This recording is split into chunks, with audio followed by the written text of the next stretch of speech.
João capítulo 12, verso 26. Todos acharam? A Bíblia diz assim, e é Jesus quem está falando nesse texto: quem me serve precisa seguir-me, e onde eu estou, o meu servo também estará, e aquele que me serve, meu Pai o honrará.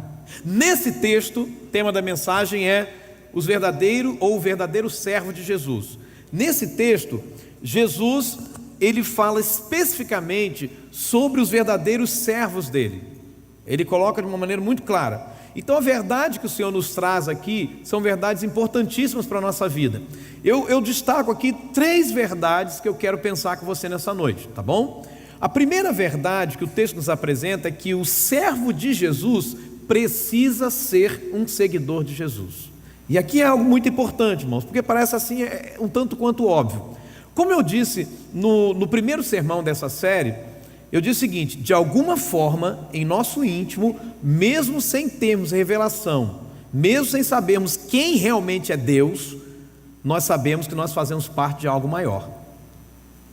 Mesmo que antes de você conhecer Jesus, mesmo a sua vida pregressa, antes de você conhecer Jesus, né? O que acontece? Lá no seu íntimo você acreditava que fazia parte de algo maior, que de alguma forma, alguma coisa muito grande você ia fazer. Quem já pensou assim, irmão? Eu me via na frente de uma multidão, isso com 10 anos de idade. Vê se pode, irmão.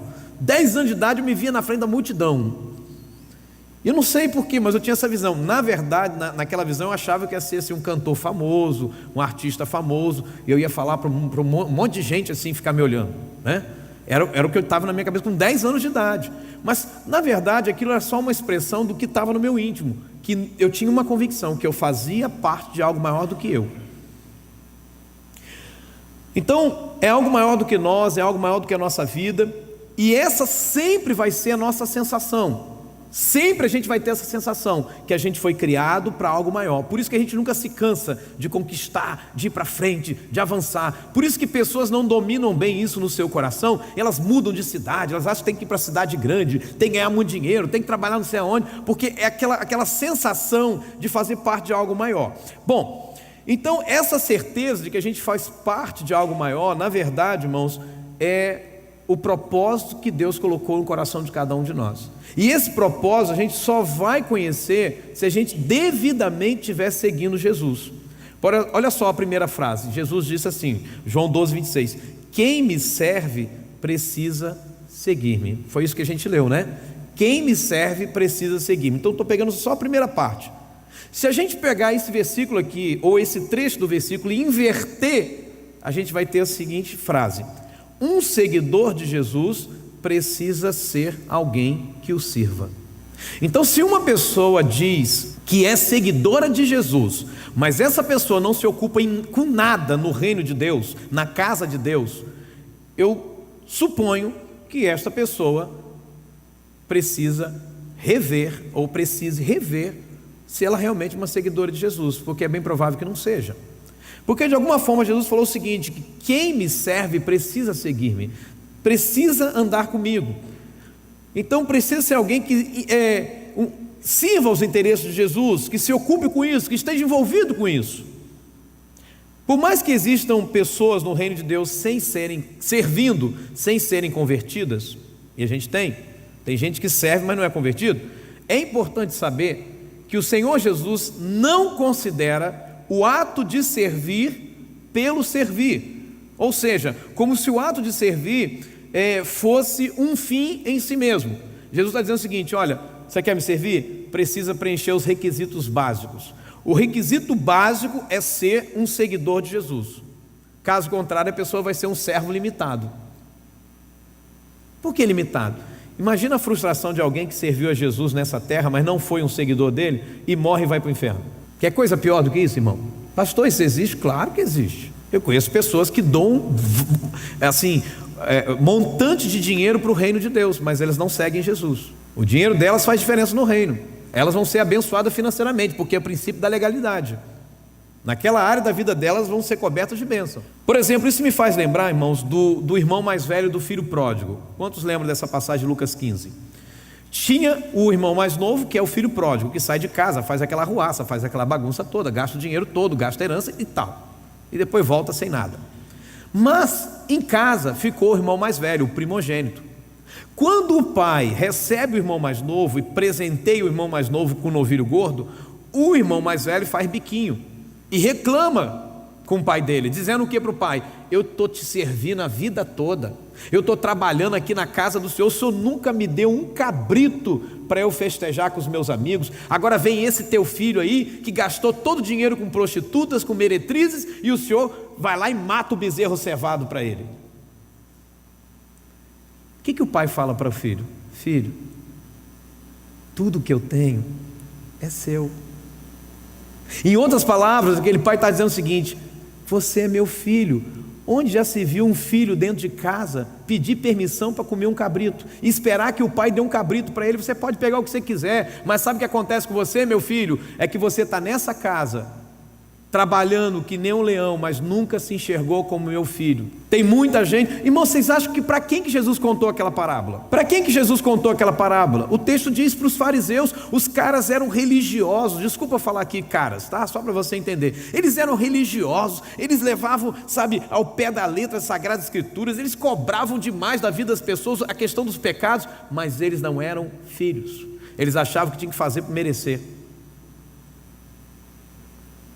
Então a proposta de Jesus para nós, irmãos, não é ter uma multidão de servos, mas uma multidão de amigos, de filhos que se transformam em servos. Ele vira para os discípulos e diz: eu não chamo vocês de servos, eu chamo vocês de amigos, mas de amigos que vão ser servos. Então nós compreendemos, irmãos, que com Jesus não é apenas o ato em si, mas a maneira como executa o ato é que vai agradar o coração do Senhor. Por essa razão, o tema dessa série é no serviço do meu rei. Por que no serviço do meu rei? Porque é alguém a quem já reina sobre mim, ou que pelo menos eu quero que reine. Vocês estão entendendo, amém? Bom, então eu estou servindo alguém que já reina sobre mim, ou que no mínimo eu quero que seja meu rei. Há muitas implicações nesse primeiro ponto. Uma delas é que para Jesus servir precisa me levar a me envolver com Ele numa atitude de devoção, de entrega, de arrependimento de pecados, de rendição, de filiação, de nascer de novo. Ou seja, é um serviço, irmão, consciente, capaz de responder 3 perguntas básicas. Por que eu sirvo? Eu sirvo em consequência do que Ele fez por mim. Eu sirvo porque Ele morreu na cruz no meu lugar. Eu sirvo porque Ele é merecedor da honra que eu preciso dar a Ele com o meu serviço. Então essa é a primeira pergunta: por que eu sirvo? Eu consigo responder isso. Por que eu sou pastor? Eu sou pastor porque Ele me salvou, porque Ele morreu na cruz por mim. E naquela ocasião, quando Ele me salvou, eu tomei a seguinte decisão: Senhor, eu não tenho nada para te dar. Eu não tenho dinheiro, eu sou pobre, mas uma coisa eu tenho, a minha vida. Eu te dou a minha vida. E Deus me fez pastor por causa dessa entrega, eu não tenho dúvida disso. Porque quando eu entreguei minha vida para Jesus nesse sentido, para servir a Ele como Ele quisesse, eu nunca imaginei ir para o seminário. Isso foi muito antes. Segunda pergunta é: a quem? Isso aqui é importante. A quem eu sirvo? Eu sirvo ao meu rei, eu sirvo a quem eu pertenço. Por que responder ou saber responder essa pergunta é importante? Porque quando um irmão me chama a atenção, porque eu estou servindo de uma maneira talvez não muito responsável, eu não vou ficar chateado e vou sair da igreja, vou abandonar a minha função, não, porque eu estou servindo a quem? A quem? Ao meu rei. Então não é meu irmão, não é meu irmão. Eu sei para quem eu estou fazendo a obra, eu sei para quem eu estou dedicando o meu tempo, eu sei com quem que eu estou gastando o meu tempo. Essa que é a questão que muitas pessoas se perdem. Quer um exemplo? Quando, por exemplo, alguém vem para o altar de Deus, oferta ou dizimo, e de repente vem, a igreja, os irmãos resolvem dar um presente para o pastor, como acontece nessa igreja desde que eu já botei os pés aqui. Aí alguém pensa assim: o quê? Eu estou dando o meu dinheiro para isso? Quando a pessoa já pensou isso, ela está dizendo para quem que ela está dando dinheiro? É para ela mesma. Nunca foi para o Senhor, nunca foi para glorificar a Deus. E outra, para ela já está sendo um fardo dar esse dinheiro. Eis a resposta porque você não é abençoado. Eis a resposta porque a prosperidade não bate a tua porta. Porque não tem a ver, irmão. Se eu sei responder essa pergunta a quem, muda tudo. Eu não estou aqui servindo a você propriamente. A você eu sirvo, mas o meu serviço é primeiramente ao meu Rei. Então não há nada que você faça ou deixe de fazer que vai mudar o que eu faço. Você compreende isso? Se você me magoa, eu não vou te dizer, também não vou ser mais pastor dessa igreja, eu vou embora. Eu sei que muitos pastores alguns têm esse tipo de ação, mas não é o meu caso. A grande verdade é, irmãos, que a gente precisa responder isso. Foi isso que estava no coração de Judas. Quando Judas estava com Jesus sendo tesoureiro e foi à casa de Simão o leproso, e quando aquela mulher veio lá e derramou um perfume caríssimo sobre Jesus, e aí Judas tentou arrumar aquela situação e falou assim, podia ter vendido esse perfume, podia ter pego o dinheiro e dar aos pobres. Judas não estava interessado nos pobres, o próprio João fala isso. João diz lá no comentário dele, Judas não estava preocupado com os pobres. Judas falou isso porque era ladrão, ele queria pegar o dinheiro que foi colocado lá. Em outras palavras, ele estava de olho no dinheiro, ele era avarento. Então o problema não era o ato da mulher, o problema era o coração de Judas. O problema não é o serviço que eu faço e a forma como eu sou tratado enquanto eu sirvo. O problema é a quem eu estou servindo. Terceira pergunta, para quê? Eu sirvo para quê? A resposta é simples, para que outros possam conhecê-lo, para que assim o objetivo principal se cumpra. Qual é o objetivo principal? O reino de Deus cresça na terra. Eu quero contribuir para o reino crescer. Se segurar uma placa, ajuda nisso, estou dentro. Se varrer um chão, ajuda nisso, estou dentro. Se arrumar uma cadeira, faz isso, estou dentro. Se sorrir para alguém, contribui para que essa pessoa encontre o propósito de Deus na vida dela, estou dentro. Você está entendendo, irmão? Nós vamos descer mais um pouquinho, aguenta aí que nós vamos chegar na árvore, viu? Cadê Everton? Nós vamos chegar na árvore, Everton. Segunda verdade que o texto apresenta para nós nessa noite é que o servo de Jesus está onde Jesus está. Olhe para a sua Bíblia, João 12, 26, para a gente relembrar o versículo. Jesus falou o seguinte: quem me serve precisa seguir-me, e onde eu estou, ou onde estou, o meu servo também estará. Então ele está falando assim, onde eu estarei? Não, onde eu estou.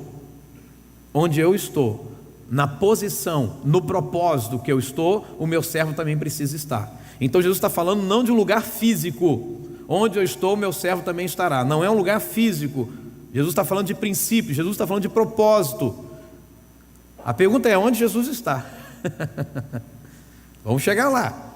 Isso tem implicações profundas, irmãos, porque como servos de Jesus, nós precisamos ir na direção onde o nosso mestre está indo. Ou seja, nós precisamos perguntar o seguinte: o que é que Jesus está fazendo hoje? Ou em que ele está envolvido nesse momento? Qual é o propósito? Irmão, isso ajuda tanto. Isso ajuda com que as pessoas parem de brigar por aquilo que elas não devem brigar. Isso ajuda para que as pessoas parem de focar naquilo que elas não devem focar, coisas triviais. Isso faz, e eu louvo a Deus pela visão do MDA em nossa igreja, porque deu uma arrumada tão boa. Em que sentido? Que às vezes, irmãos, as pessoas pensam, ou pensavam, que só os ministérios que aparecem é que são aqueles que fazem diferença. Não, porque tem que ser o louvor, porque lá o louvor aparece. Eu quero participar do culto, então aquela posição é a melhor posição para eu estar. E aí vem a palavra de Deus e diz: não, não é isso. Você precisa estar envolvido com aquilo que Jesus está envolvido. Eu não estou dizendo que cantar e tocar não é importante, ou que apresentar uma peça de teatro, ou que cantar no coral. Não estou dizendo que essas coisas não são importantes. Eu estou dizendo que essas coisas são importantes, desde que elas não sejam a primeira coisa a ser buscada.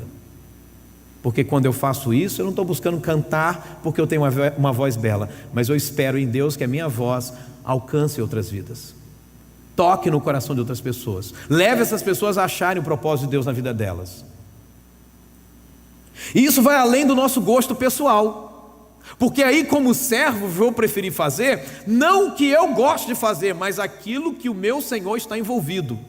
Então, quando a gente descobre respostas para essas perguntas, nós vamos precisar dizer o seguinte: é nisso que eu preciso investir a minha vida, é nisso que eu vou dedicar a minha vida, esse é o lugar onde eu devo e aonde eu preciso estar. Olha o que Jesus afirmou: mas ele disse, o meu Pai trabalha até agora e eu trabalho também. Deus continua fazendo a obra. Então, quando aquele irmão chega para você e fala assim: querido, Deus está fazendo a obra, Deus vai fazer a obra, você fica assim: para com esse negócio de Deus vai fazer a obra, Deus vai fazer a obra, e Deus vai fazer a obra, Deus já parou de trabalhar. Parou não, irmão, a Bíblia está dizendo que Deus está trabalhando até hoje. Fala para o teu vizinho: Deus está fazendo a obra, Deus vai fazer a obra na sua vida, irmão. Deixa. Paulo disse que aquele que começou a boa obra vai levá-la até o fim. Eu e você, irmão, somos que nem esse templo ainda, prédio inacabado. Quem olha lá de fora diz: meu Deus. Jesus, ele continua trabalhando, irmão, e ele nos chama para a gente arregaçar as mangas, se juntar a ele, ou nos juntarmos a ele com os nossos talentos, com o nosso dinheiro, com o nosso tempo, com a nossa paixão. Ele deseja que a missão dele também seja a nossa missão, porque foi para isso que a gente foi criado. E hoje cedo, na reunião com a nossa liderança, eu falava um pouco do irmão Domício, né? O irmão Domício vem ganhando gente para Jesus desde antes do MDA surgir no mundo, né? Foi ele que foi lá e ganhou o pai e a mãe do Jovelino, mas o que ele não sabia é que Jovelino vinha junto no pacote apanhar a Neia, né? Jovelino veio e acabou casando com a Neia, né? Mas o irmão Domício teve uma época que a gente fez aqui um projeto que era parecido com célula, chamado projeto que vinha do My Hope. O My Hope é Minha Esperança Brasil, que era feito através do Billy Graham, né? O Billy Graham chegou uma triste descoberta no ministério dele. Billy Graham é o grande Billy Graham, é um grande evangelista, pregava para multidões, veio no Brasil, se não me engano, 2 vezes, me falha a memória, e pregou no Maracanã assim, lotado. O Billy Graham chegou à seguinte conclusão: que de todas as pessoas que levantaram a mão e foram à frente, apenas 5% permaneceram nas igrejas. A partir daí ele desenvolveu um projeto, ele e o ministério dele, que era o My Hope, Minha Esperança, que consistia em quê? 3 dias de ministração, onde ele pegou na época a rede Bandeirantes de TV, onde ele exibia um filme numa noite, né? Que eu esqueci agora o nome do filme, mas era um filme bem legal. Esqueci o nome do filme, fugiu a memória. Um filme, uma pregação do Frank Graham, que é o filho dele, e uma pregação dele. E junto com isso tinha o Projeto André. O que era o Projeto André? Você levava a pessoa para assistir o filme na sua casa, ligava na TV e a pessoa assistia o filme na sua casa. Não é uma pessoa só, você levava um grupo de amigos e lá estava a pregação, e depois você tinha um manual que você ministrava na vida da pessoa e ganhava a pessoa para Jesus, convidava a pessoa para entregar a vida para Jesus. E foi nesse projeto que o irmão Domício ganhou a Dilson Gadeia e a Marinalva, né, irmão Domício? E a Dilson Gadeia, quando o Alan se converteu, né, Alan, lembra? A Cilinha falou que foi lá na sua casa ainda falar de Jesus para vocês lá, né? Veja só, você está entendendo, irmão? Porque o irmão Domício não está envolvido com obra nessa igreja, porque o irmão Domício não fica envolvido em pintar. Isso é uma parte, mas a coisa principal que ele faz é ganhar gente para Jesus. Você está entendendo o que é, irmão? Vai ficar apertado daqui a pouco mais. No primeiro sermão dessa série, nós descobrimos o que Jesus está envolvido hoje. Jesus falou o quê? Vamos ler juntos? Porque o Filho do Homem veio buscar e salvar o perdido. O que quer dizer isso, irmão? Esse trabalho de Jesus não foi concluído. Por quê? Porque ainda hoje, nesta noite, tem perdidos aqui. Tem gente que ainda não entregou a vida para Jesus e está aqui nesse culto. E tem pessoas que não entregaram a vida para Jesus e não estão nesse culto, estão pela cidade.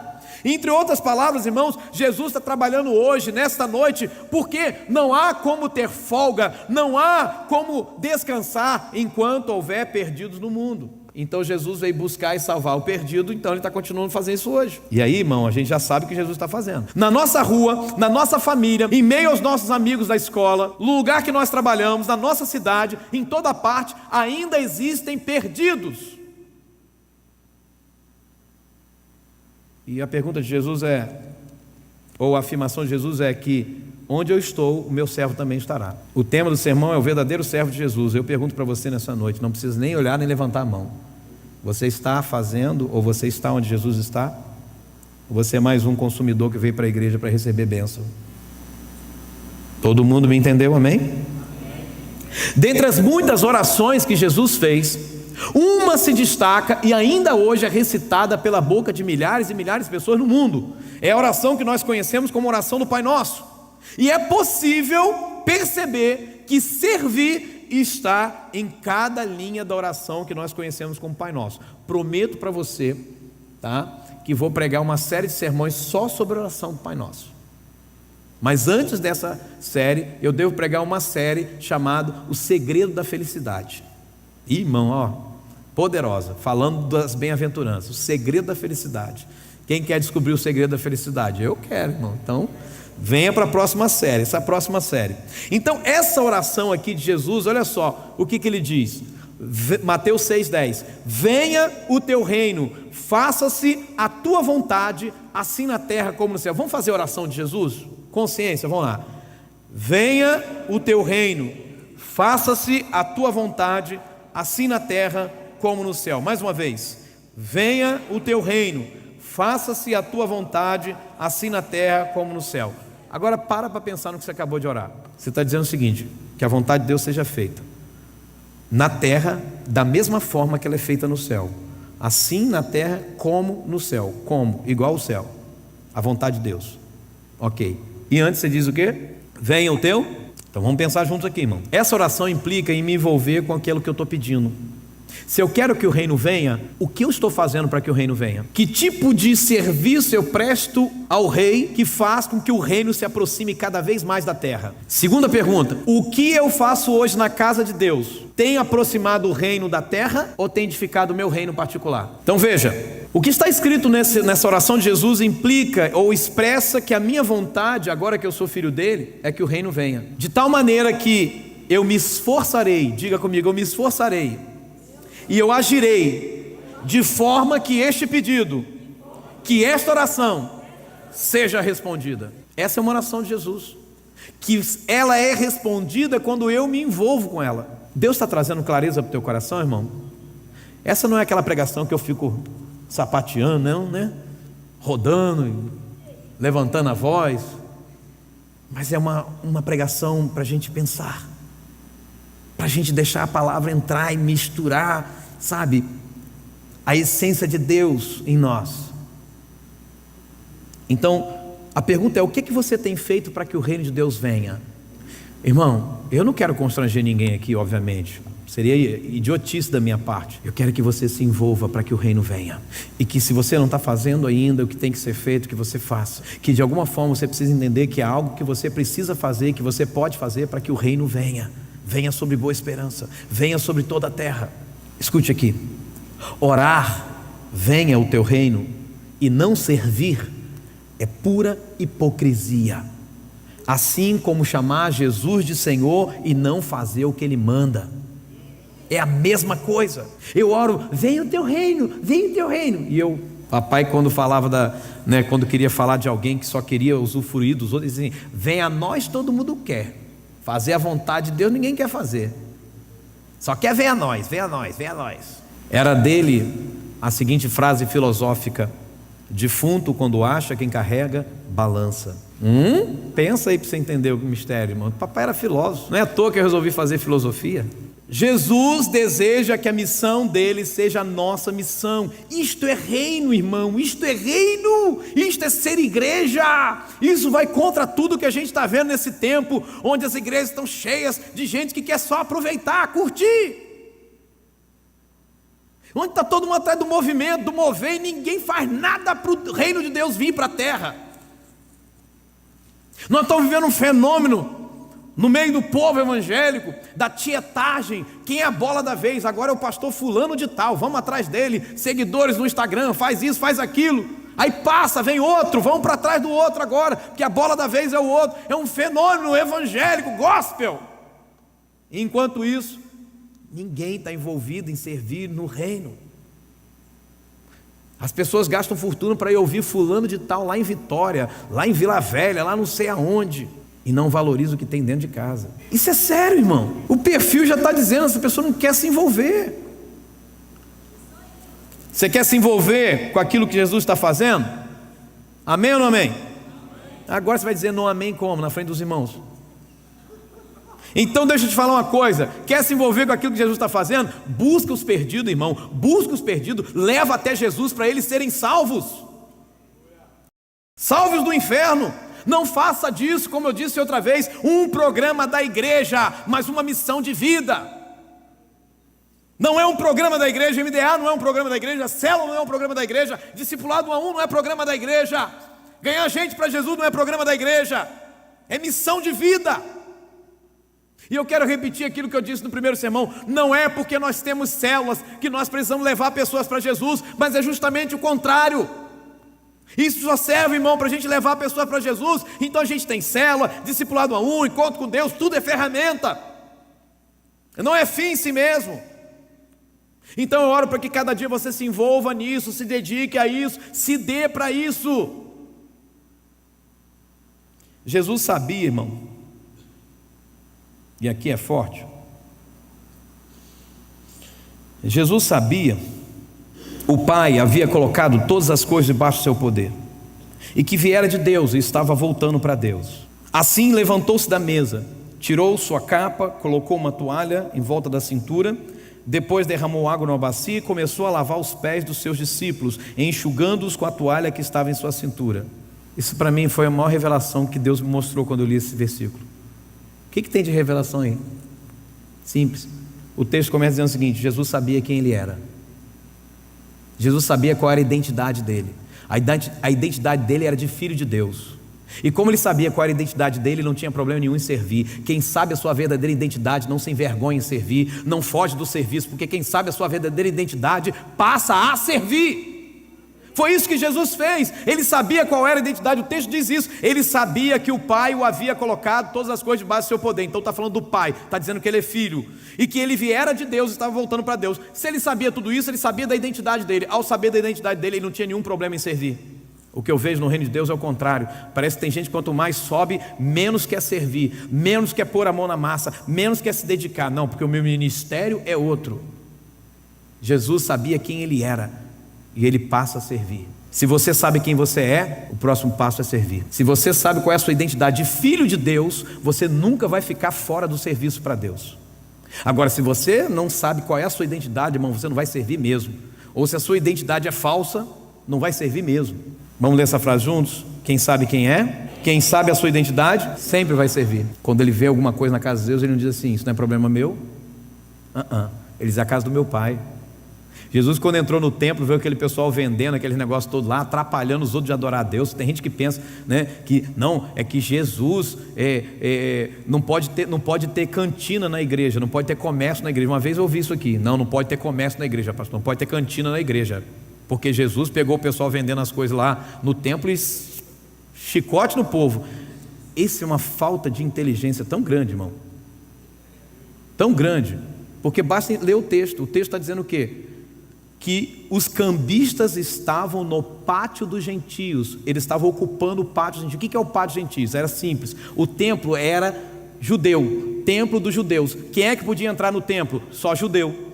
E os gentios quem eram? Os não judeus. Onde eles ficavam? No pátio dos gentios, uma área que estava reservada para eles adorarem a Deus, só que do lado de fora. E o que os cambistas faziam? Ocupavam aquela área toda, impedindo que os gentios entrassem.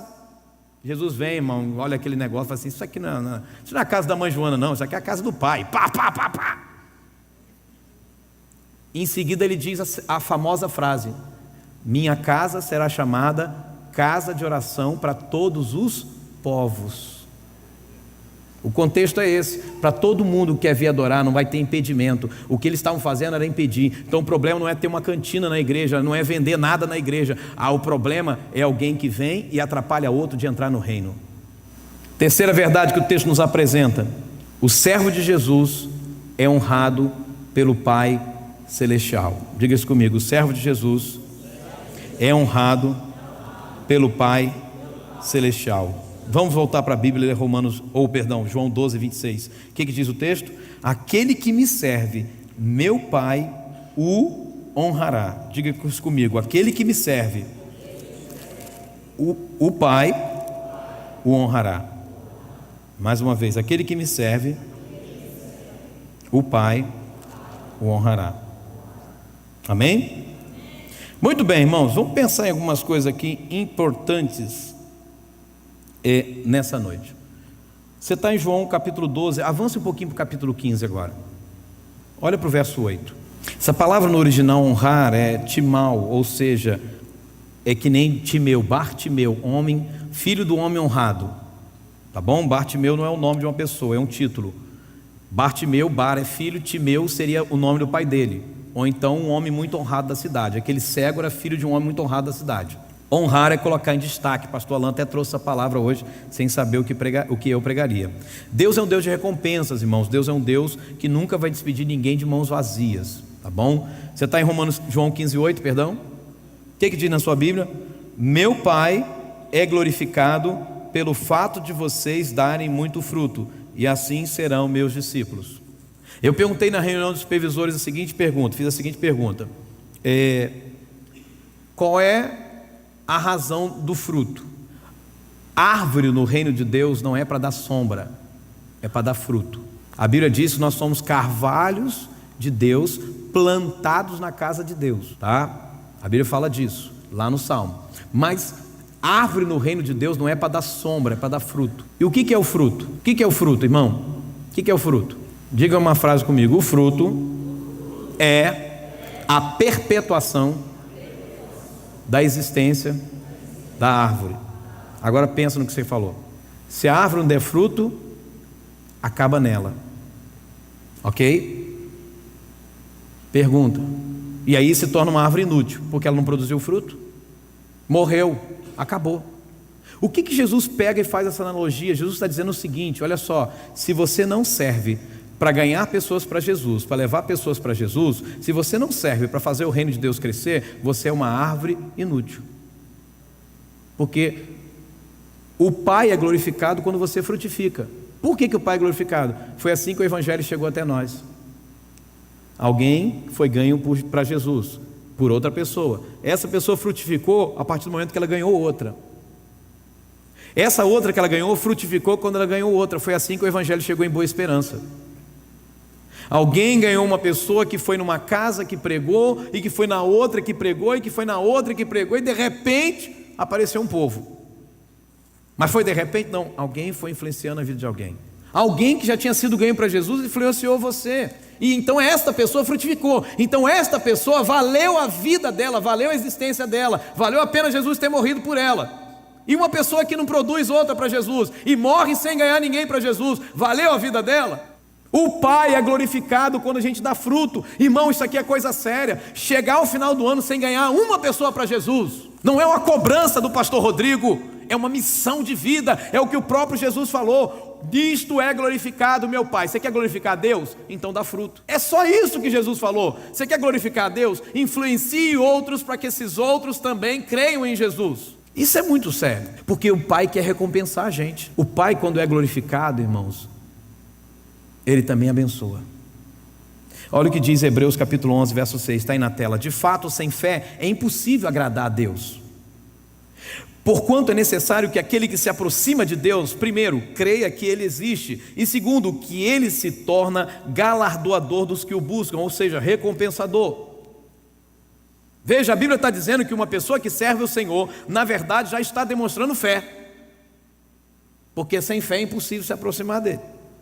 Segundo, por quê? Porque a fé vai me levar a crer no cuidado de Deus. Então, se eu estou servindo, é porque eu creio. Se eu creio, então está me levando a receber o cuidado de Deus para comigo, me recompensando, me abençoando, me honrando, enquanto eu estou servindo a Ele. Veja como é que Deus pode nos recompensar. Romanos 11: no zelo não sejais remissos, sede fervorosos de espírito, servindo ao Senhor. Esse texto é poderoso, irmão. Uma das recompensas que o Senhor nos dá está aí nesse texto. Deus está dizendo para nós o seguinte: que ao servirmos a Ele, isto também nos faz fervorosos de espírito. A matemática é inversa. Tem gente que pensa assim: não, eu estou desanimado, não quero servir. Irmão, para mim isso é a mesma coisa de uma pessoa que dorme o dia todo. Quando chega no final do dia, ela dormiu o dia inteiro. No final do dia ela levanta como? Com? Descansada? Não, ela levanta com sono, com a moleza no corpo, com a vontade de não fazer nada. É a mesma coisa na casa de Deus. Quando você não faz nada na casa de Deus, menos vontade você vai ter de fazer alguma coisa na casa de Deus. E quanto mais você se envolve no reino de Deus, servindo a Deus, mais fervoroso você vai ser, mais você vai buscar, mais você vai querer. É por isso que tem muita gente que está discipulando, que está liderando, que está cuidando de gente, que está indo para lá, que está indo para cá, que está cheio do fogo. Enquanto tem gente que diz, não, eu estou tão desanimado, sei lá. Você acabou de encontrar a resposta para o seu desânimo. Se não faz nada, não há nada para ser produzido dentro de você. Pergunta que vale R$1 milhão. Você está na sua casa, tem um pomar na sua casa, tem uma árvore que produz, sabe, uma laranjeira que produz uma laranja top das galáxias, docinha. Você tem um outro pé de laranja que está mirrado, morrendo. Você vai investir seu tempo em qual, irmão? Daquela laranja doce que você, quando pega, corta, delícia, como diria o seu boneco, delícia. Você vai pegar aquela que está morrendo? Ah, morrendo, deixa morrer, eu não posso perder essa aqui que está produzindo laranja. Eu penso que a matemática de Deus funciona desse jeito. Deus olha alguém que está trabalhando no reino, Ele manda mais fervor, porque está produzindo fruto. Pastor, você inventou isso? Não, João capítulo 15, ele diz o seguinte, ele diz, eu sou a videira verdadeira, vós sois os ramos. Todo ramo que estando em mim produz fruto, o Pai o limpa para que produza mais fruto ainda. Mas o ramo que não produz fruto, o Pai corta e joga no fogo. Esse jogar no fogo não é inferno nesse texto não. Esse jogar no fogo diz o seguinte, é inútil, não serve para nada, vira lenha. Irmão, não quero virar lenha não, irmão. Veja só, quando a gente serve o Senhor, isso faz com que a gente fique mais fervoroso de espírito. É só eu que tenho essa sensação ou você também? Quanto mais você se envolve, e aí aquele prazer de ver ganhar gente. Irmão, tem gente aqui que está discipulando, está liderando. Essa pessoa está orando mais do que ela estaria orando se ela fosse só membro da igreja. Essa pessoa está lendo mais a Bíblia do que ela estaria lendo se ela fosse só membro da igreja. É ou não é verdade? Você está lendo muito mais Bíblia, você está orando muito mais, você está passando mais tempo na presença de Deus, você está se dedicando muito mais, você está lendo mais livros para você crescer. E quem se contenta só em vir, ouvir, vai pregar, vou pregar uma palavra de Deus para a tua vida, vai ser abençoado, mas vai voltar para casa e não cresce. E o pior não é isso, o pior é que quem não trabalha acaba dando trabalho. Desde que eu cheguei aqui eu falo isso, crente que não trabalha dá trabalho. Porque se o crente está envolvido em visitar, envolvido em cuidar, ele não fica assim, o pastor não me visita, ninguém vem na minha casa, porque ele está envolvido, ele está visitando, ele sabe como é que a coisa funciona. Uma das recompensas, irmãos, que o Senhor nos dá é isso. Eu percebo que quanto mais uma pessoa serve ao Senhor, mais ela quer mais ela tem mais zelo no reino, mais paixão na vida dela, mais alegria no espírito dela, mais fogo no coração. Outra recompensa, Mateus 19:29, Jesus falou, todo aquele que tiver deixado casas, irmãos, irmãs, pai, mãe, mulher, filhos, campos, por causa do meu nome, deixa eu te falar uma coisa aqui, ele não está dizendo você abandonar a mulher sua não, irmão.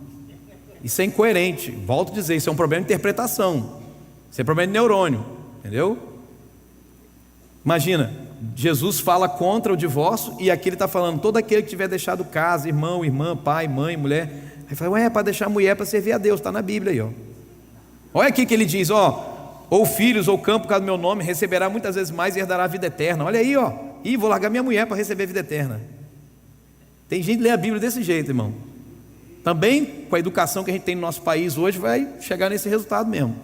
Bom, o que Jesus está falando aqui? Todo aquele que tiver deixado casa, irmão, irmã, ele não está falando de deixar, abandonar, virar as costas, largou a mulher para trás. Ele está dizendo o seguinte, quando você coloca, muitas vezes tem que deixar de passar um tempo ali, às vezes, com aquele parente, com aquele ente querido. Por exemplo, um exemplo simples, eu estava aqui enquanto meu pai e minha mãe morriam lá em Campos. Então essa palavra, Jesus está dizendo o seguinte, todo que deixou pai, deixou mãe, não é virar as costas, fazer de conta que eles não existem, não está falando disso, está falando o seguinte, que quando você vai optar em deixar tudo para servir ao Senhor, é óbvio que as pessoas odeiam ficar em segundo lugar. Por isso que Jesus falou o seguinte, o meu discípulo é aquele que aborrece seu pai e sua mãe. Quem não aborrece seu pai e sua mãe não pode ser meu discípulo. Por que aborrecer pai e mãe? É para brigar com pai e mãe? O mesmo Deus falou para honrar pai e mãe? Não, ele está dizendo o seguinte, que o pai e a mãe fica tão chateado quando alguém coloca Deus em primeiro lugar, porque eles adoram o primeiro lugar. Qualquer ser humano adora o primeiro lugar. Você está entendendo, amém ou não amém? Jesus prometeu então um cuidado especial, um pagamento especial, uma recompensa especial aos bons servos, aos servos excelentes, e ele classifica esses servos aí, ele diz, vai receber 100 vezes mais nessa terra, e no mundo vindouro a vida eterna. Que nenhum de nós esqueça as palavras do Senhor Deus. Ele diz o seguinte, mas agora o Senhor declara, honrarei aqueles que me honram, mas os que me desprezam serão tratados com desprezo. Honrarei aqueles que me honram. Frasezinha para você botar no seu Facebook. Honra que não me custa nada não pode ser honra. Honra que não me custa nada não pode ser honra. Ah, então eu vou honrar o Bruno com o dinheiro dos outros. Aí é fácil, irmão. Não custou nada para mim. O dinheiro não é meu. Eu preciso honrar com o meu. Honra que não me custa nada não é honra. Então escuta aqui. Se você tem dito que está honrando a Deus, mas isso não custa nada para você, isso não pode ser honra. Honre ao Senhor, servindo ao Senhor com o melhor de você. Se o seu trabalho que consome mais forças suas do que o reino de Deus, tem uma coisa errada. Quem é que está sendo honrado aí? Quem é que está sendo honrado? Deus ou o seu trabalho? Se o que você faz fora daqui tem tomado mais de você do que o reino de Deus, então Deus não está sendo honrado. Pastor, você está falando para eu ficar 24 horas na igreja? Não, eu estou falando para você ser intenso com aquilo que você tem, que Deus tem te dado para fazer. Só isso. Se tem só meia hora que você está dedicando a Deus, que sejam as melhores meia horas da tua vida, onde você vai estar totalmente envolvido naquilo que você está fazendo.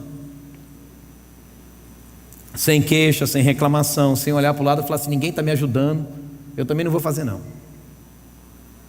É igual um mutirão. Alguém vai. Aí o outro está do outro lado pensando assim, alguém vai. O outro está dormindo em casa pensando assim, alguém vai. No final não foi ninguém. É a mesma coisa no reino, irmão. Alguém vai, alguém vai, alguém vai. Ninguém vai. Imagina, a pessoa está em casa, hoje está frio, não vou no culto não, porque os outros irmãos devem ir, mas hoje eu não vou não. Aí os outros irmãos estão em casa pensando a mesma coisa, nossa, hoje está frio, né? O irmão A deve ir ao culto, mas o irmão A foi o que acabou de falar agora. O irmão A deve ir ao culto. Aí o outro está em casa, não, o irmão A e o B devem ir ao culto, mas hoje eu não vou não. Aí o ABC não foi, ninguém foi para o culto. Eu quero concluir essa mensagem trazendo algo para você, para finalizar. No sermão de domingo passado agora, Jesus, o maior exemplo de servo, que vai continuar no próximo domingo, eu falei que uma das definições de servo era o servo que estava lá embaixo do navio remando. Vocês lembram disso, amém? Essa era uma palavra. Tem a segunda palavra, diáconos. Diga comigo, diáconos. Diáconos, você acabou de falar uma palavra grega. Diáconos é uma palavra grega, não é português. Aí veio para o Brasil a mesma palavra, em português diácono, mas diáconos ou diaconia é uma palavra grega. O que significa diáconos? Diáconos a gente sempre ouviu que era o quê? Garçom, né? Cara que serve as mesas e tal. A gente sempre ouviu que foi isso. Eu mesmo já falei isso inúmeras vezes. Daí eu pesquisei um pouquinho mais, resolvi estudar um pouquinho mais. Aí eu descobri que existe um sentido, isso aí realmente é garçom, o que serve as mesas é o diácono, mas esse é o sentido raso da palavra. Raso quer dizer superficial, mas tem um sentido profundo da palavra. Porque diáconos é dia, que quer dizer entre, e conos, que quer dizer poeira. O diácono é aquele que está entre a poeira, fazendo o que lá? Limpando a poeira, varrendo. Quando ele varre, a poeira se levanta, ele está tirando a poeira. O diácono é aquele que está entre a poeira, envolvido ali, tirando, limpando a poeira. Esse é o diácono. Você lembra de alguém que lavou os pés cheios de poeira? Jesus foi no profundo da palavra diácono. Ele estava entre a poeira, tirando a poeira dos pés dos discípulos. Diácono é aquele que lava os pés de alguém, removendo a sujeira deles. Diácono é o servo que varre a poeira, que tira a poeira. O mundo está empoeirado com o pecado, e Deus está nos chamando para tirar a poeira desse mundo. Então, para concluir, eu quero fazê-lo com as palavras de Jesus, logo após ele ter tirado a poeira dos pés dos discípulos, logo após ele ter lavado os pés dos discípulos, servindo como aquele servo que retira a poeira. João capítulo 13, versículo 15 a 17. Logo depois que ele lava os discípulos, ele fala algo. O que ele falou? Eu lhes dei o exemplo, para que vocês façam como lhes fiz. Digo-lhes verdadeiramente que nenhum escravo, sabe qual é essa palavra aqui? Servo. Sabe qual é essa palavra? Diácono. Nenhum escravo é maior do que o seu senhor. Esse aí somos eu e você, somos nós. Nós não somos maior que Jesus. Se ele lavou os pés, é o mínimo que a gente pode fazer. Ele diz, como também nenhum mensageiro é maior do que aquele que o enviou. E aí termina dizendo o seguinte: agora que vocês sabem essas coisas, felizes serão se as praticarem. Jesus disse que saber da minha responsabilidade não me traz alegria, tanta alegria quanto praticar o que eu sei sobre isso. É isso que Jesus está falando. Agora que vocês sabem, felizes vocês vão ser se praticar. Agora você sabe, irmão, amém?